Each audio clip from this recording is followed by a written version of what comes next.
everybody. This is Science Bridge webinar series. You can do it. And today we have a part 2 of our interview with Dr. Vuyolwethu Siyo. Dr. Vuyolwethu Siyo has a PhD degree in Medical Biochemistry from University of Cape Town.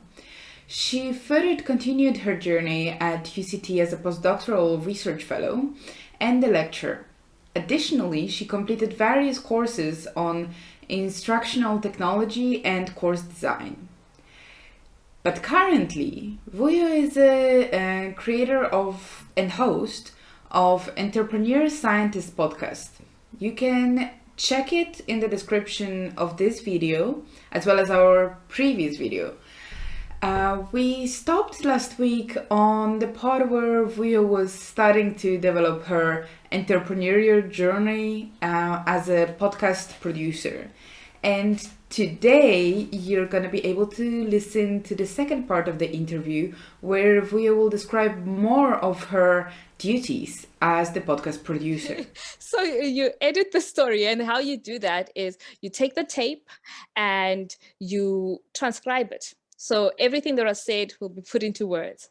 You highlight the areas that brought the story out, and you basically just follow the person's journey through the story, and you tell the story the way the person, translated their journey to you. And then you use software like Hindenburg to put it, or Audacity. There's free softwares like Audacity to put it together, and you put some music there to to bring some of the ambience and some of the feeling that was told in the story to life. Because remember, in audio storytelling, you are creating almost like a visual from what you hear. So you are you are creating something that a person can imagine as they are listening. So yeah, so then there's also the part now where you go and you promote it, and you go and you have these hosting sites that you have to upload, and they distribute your recording to Spotify or Google Podcast, etc., Apple Podcast. So yeah, so that's podcasting. Well, sounds like a lot of work. I'm not surprised it's a full-time job. Look, I grew up listening to the radio stories. My grandmother, like, we used to like lay in bed and listen to those stories, and it used to be engaging. I used to imagine myself, and that's how I learned many lessons in my life, through stories being told. So storytelling is something very natural to me, and I'm to most people actually. Storytelling is one of the most oldest forms of people actually, forwarding information. So I really liked, and also me just being liking to learn from other people, and knowing that the best lessons are from experience. So that's why I think, as difficult as long as it may seem, I actually believe that it has an impact. Okay, but then how, as a scientist, you're using your scientific skills in producing the podcast? How am I using it? Okay, so as a scientist, like I mentioned, you become, I learned a lot about critical thinking, because in science, you need to like see gaps, conceptualize projects, and even the idea of an experiment. It's things that you look at what's out there, and you figure out, oh, what can be done to to test if that is working or whatever the case is. So you become a critical thinker and an experimentalist, you know. So with regards to podcasting, first of all, just even doing podcasting was an experiment of note for me. So that in itself was something that my science background gives me confidence to be able to do, just to experiment with new things and see what works, and then, you know, master it and improve every day, improve with feedback. So yeah, those are some of the ways that science helped me in setting up a podcast. But science is also there's a level of it that is storytelling.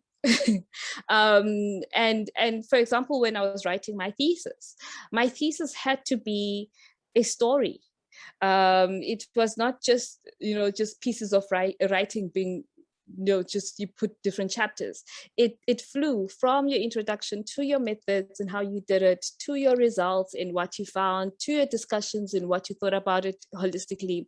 So it is a story of some sort. So in a way, whether you are presenting your work in a seminar or whether you are writing a thesis, you are in a way being trained to tell a story. And those are some of the skills and the lessons that I took from my experience, not just the experimental, but also the storytelling. Yeah, so I mean, it is mostly transferable skills, and not necessarily like the actual biochemistry knowledge itself, but it was the soft skills that I took from the experience of doing lab research of yeah, in medical biochemistry. So I guess you're not using your biochemistry background in your podcasts. Biochemistry, I am in a way, in terms of the people I speak to, they are scientists, and and they, some of them are, they established biotech companies, and they very much still use biochemistry in their work. And somehow I need to decode some of that language for my listeners. So my biochemistry background is essential in that instance, where I now need to bridge the gap between science lingo and people lingo. You know, because science is usually in an Eiffel Tower, and it feels unusable. It's like this things for special people and journal articles in high impact journals for those professors, and it's not really something that you can feel, okay, I can use this in my life. I can use this to find a solution for this problem that I see right now. So being able to bridge the gap from understanding that science that is like in those research papers to, okay, so this person, you know, used medicinal plants to produce an ointment that will heal your, you know, bone fractures or whatever. So it is literally just something that I use the understanding of being able to break down those medical terms and those biochemistry terms into everyday language, that people can actually follow the story without feeling like, oh, I don't understand what this person said. So I guess that's one way. I think that people with your background are very important in translating science, because my favorite mistranslation, I think, is it was about phenols influencing heart health, and someone translated it to a glass of wine a day is good for your heart. Ooh. I know, right?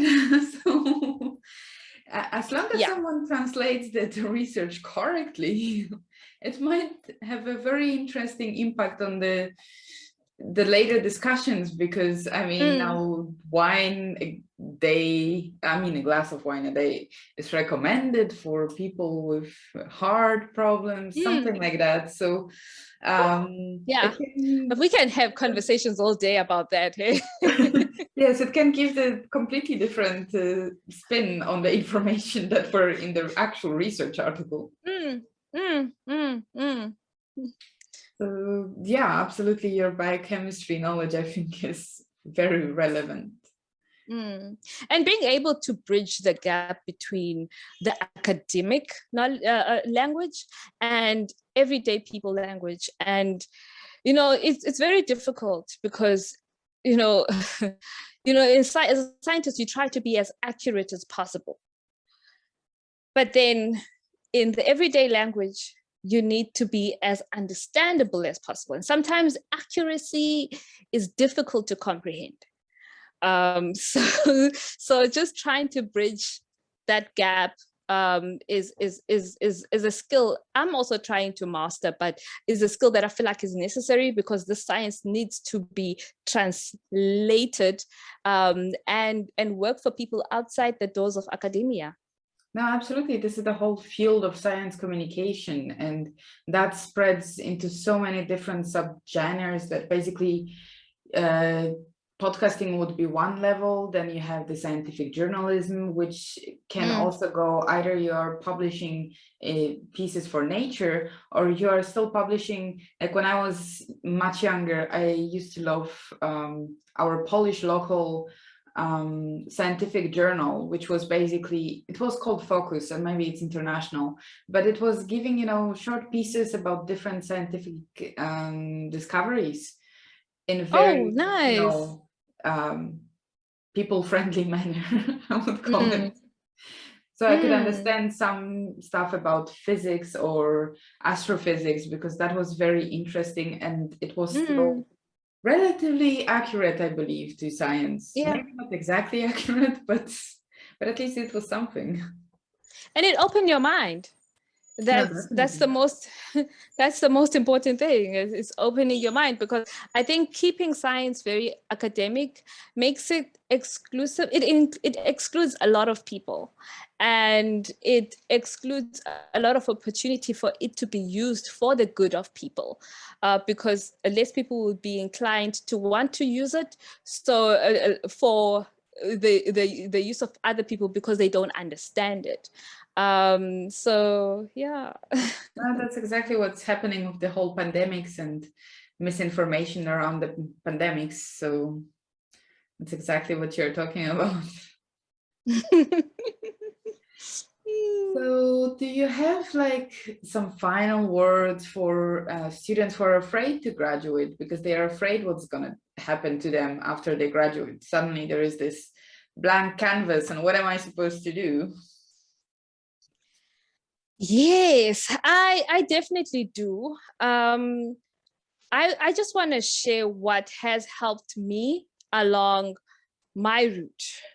And I remember a while ago, okay, more than 8 years ago, I was in this leadership camp, and we had this workshop, and the lady gave me these 3 things that she was advising me on, and it was basically, she made the analogy of a runner. I don't know, like, athletics, a runner. I always think of Caster Semenya when I'm thinking about this, and I have these 3 statements all over, like in my mirror, in post-its, because it keeps me going.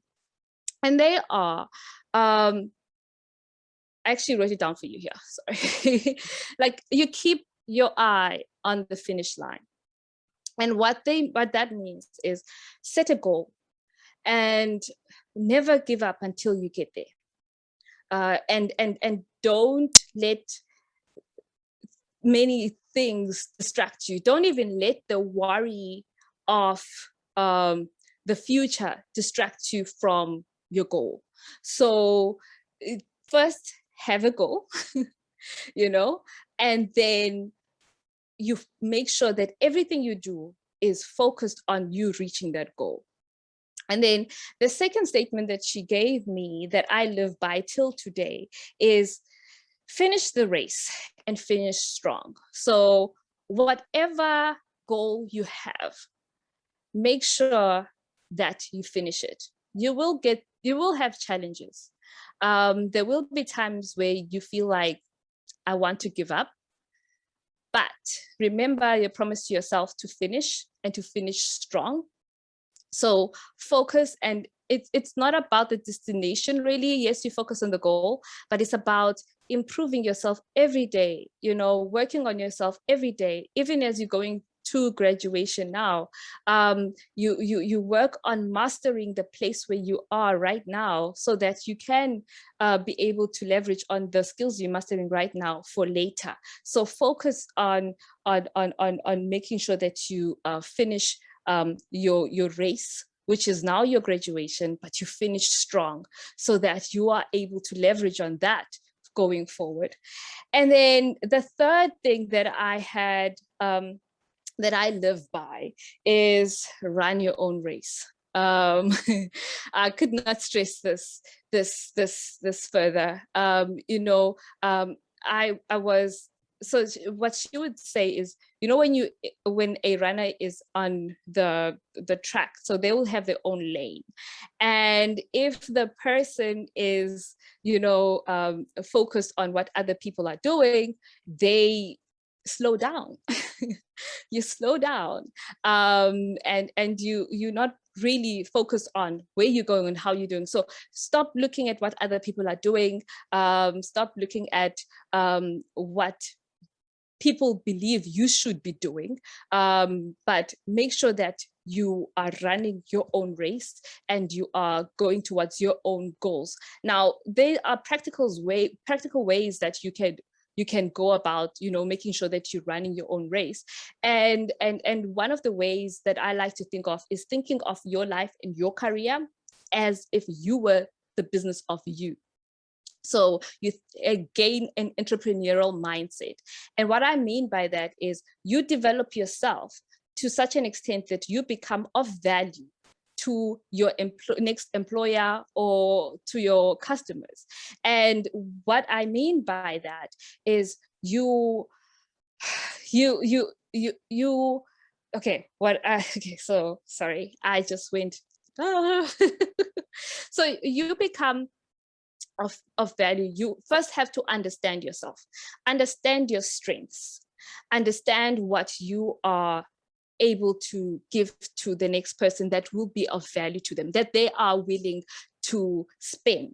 So this might not be a product or service in terms of business, but in terms of you, it may be the skills that you give, it may be the time that you give. So because remember, even in employment, you are selling your time and you are selling your skills. So make sure you master that so that those skills are available to the employer and your time is available to the employer so they can pay you. So this is all aligned with treating yourself as business so that you can gain your goals going forward.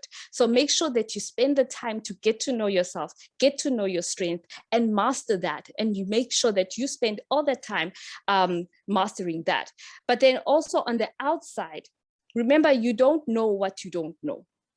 So as much as you will master your strengths, you need to know what's out there that will align with your strengths. So you need to go and you figure out what's is out there. And there are many tools that you can use. One of the medias that I use for this is LinkedIn. I love LinkedIn because I get to meet a lot of people there. I truly believe that you can only learn so much from a person who has not experienced what they say. So as much as you can ask your professors or you can ask your friends or your family, if they have not experienced where you're going, they can only tell you what they know. So you need to go out there and you need to put yourself out there. You need to talk to people that have walked the walk. So you need to reach out, you need to do informational interviews, and maybe something as simple as typing in your degree. on LinkedIn, looking at the people that have your degree and see what type of jobs they do, so you can see what options are there for yourself.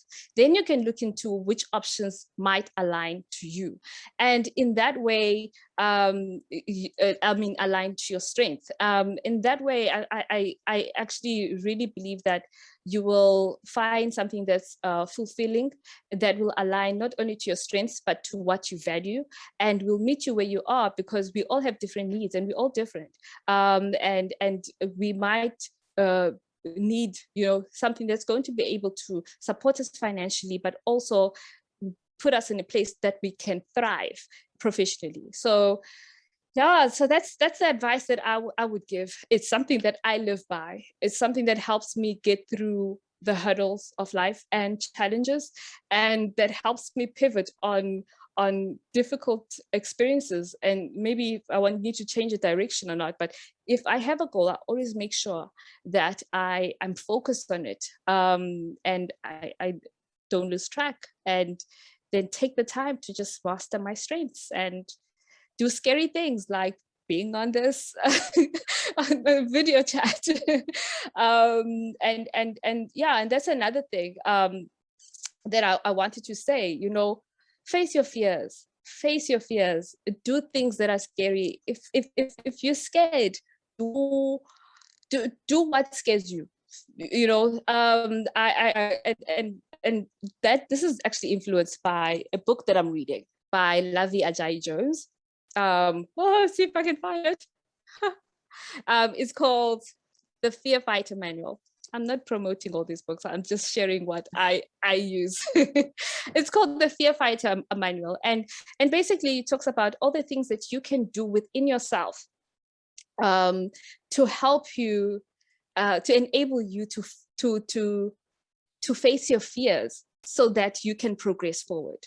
So things like surrounding yourself with people that understand your vision, rather than people that will say, hey, no, man, you don't think like everyone else, that will make you confide, you do things that just everybody does, and not necessarily things that are aligned to your strength or your values.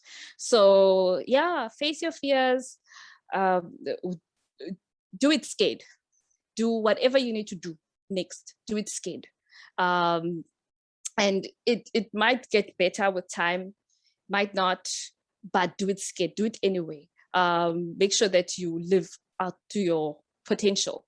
So those are the things that I can share from my experience. I mean, this is not saying this is universal, but this is definitely, it's just things that I've lived by, that have helped me get through and achieve the things I've achieved. And yeah, that's me.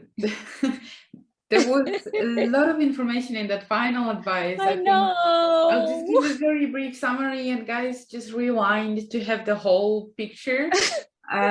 Because I think Vuyo gave you plenty of information in this final answer to my question, and all of the information are relevant, don't get me wrong.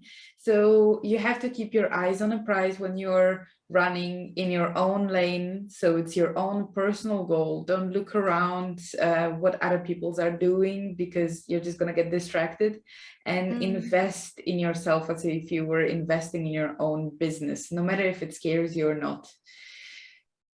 So that's what I'm saying. It's a very brief summary of what you said, and you said plenty of information. Just rewind with this whole segment. It's really full of very important information. So thank you so much, Vuyo, for your time and all your experience and knowledge that you shared with us. As I mentioned at the beginning, the podcast title is the Entrepreneur Scientist Podcast, and it's available on Spotify, yes, Google Podcasts, yes. Okay, so that's where you guys can listen to her podcast. I'll also include the link at the description of this video. And everything best for the next sessions that you're gonna record, the book that you will be writing. Let's put it out in the universe. Yes. Because I think that from all your experience and wherever you're gonna go, you're gonna have a lot of knowledge to share with the universe. And also, if anyone wants to reach out to you, they should reach out on what? On LinkedIn? Yes, please. On LinkedIn, I am still setting up the social media, but definitely LinkedIn, I will respond and let's chat and share ideas and help each other grow. That's my notion. If I can connect you with anyone, if let's just help. Let's do each of our bits to help. Definitely. So I'll also include the link to your LinkedIn profile in the description of this video, so it's easier to find. And yes, everybody go to the podcast and listen to the podcast and all the lessons that we will have to share with you.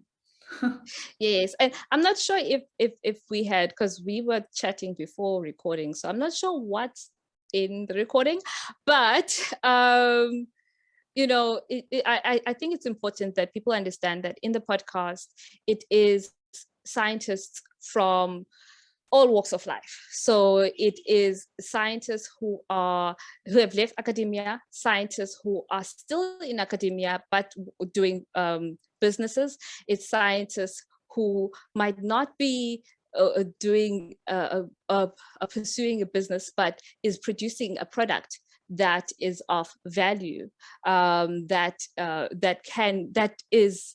people can pay for, and is addressing unmet needs.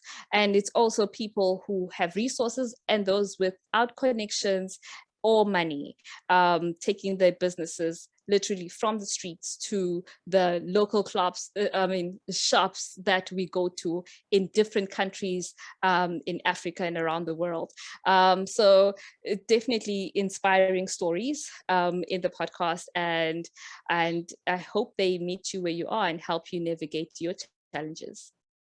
Well, thank you so much. You guys just got more information about the podcast, and I'm personally looking forward to each and every episode to listen to. Thank you.